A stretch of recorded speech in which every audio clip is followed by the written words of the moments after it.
Well, Israel has intensified its bombardment of central and southern Gaza. Rafah has been hit hard by Israeli strikes. Residents have been searching through rubble for survivors. Deir Balah and Younis have also been shelled. Injured Palestinians and the bodies of the dead have been brought to the Abu Youssef Al-Najjar Hospital in Rafah. A 2-year-old child was among 3 people killed when their house was bombed. More than 22,000 people have been killed in Gaza since the start of the Israeli offensive on October the 7th.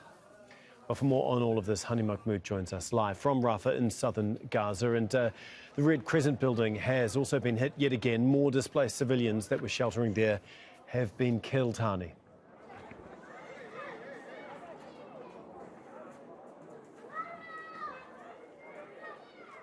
Yes, well, contrary to the speculation that situations could have de-escalated as of the sudden unexpected turn of events in Lebanon when a Hamas top leader is assassinated, the things on the ground are completely different. In fact, they're only getting more devastating and more aggressive. We're seeing the distraction overnight of what happened in Lebanon. There was more of relentless attacks in the central part and the city of Khan Younis. The Israeli military just stepped up its attacks on these 2 areas. More residential homes have been targeted and destroyed in refugee camps.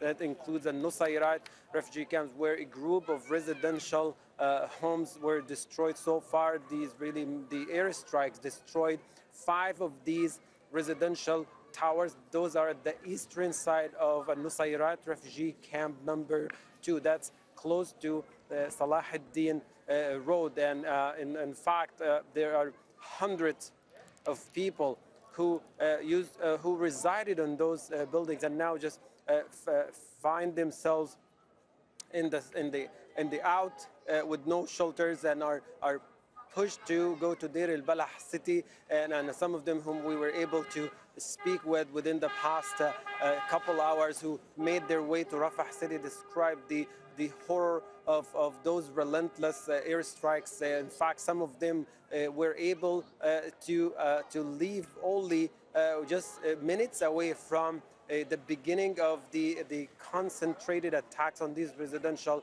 homes. But those who went to Deir al-Balah city found themselves under artillery shells, as well as the more of massive airstrikes.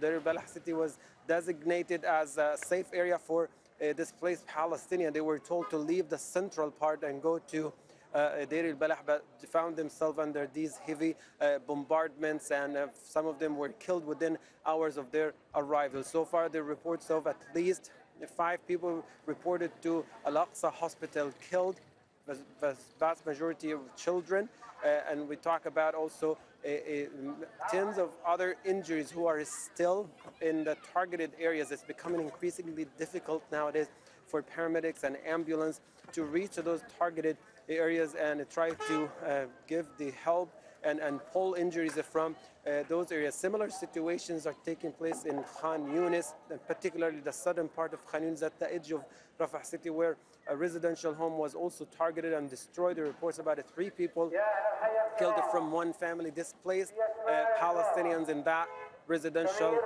homes. Across the Gaza Strip, the situations are getting very complicated in each passing hour. Not only we're talking about ongoing bombardment, but also in further increasing of the difficult living conditions of hundreds of thousands of displaced Palestinians. Thanks, Hani Mahmoud, for us there in Rafah in southern Gaza.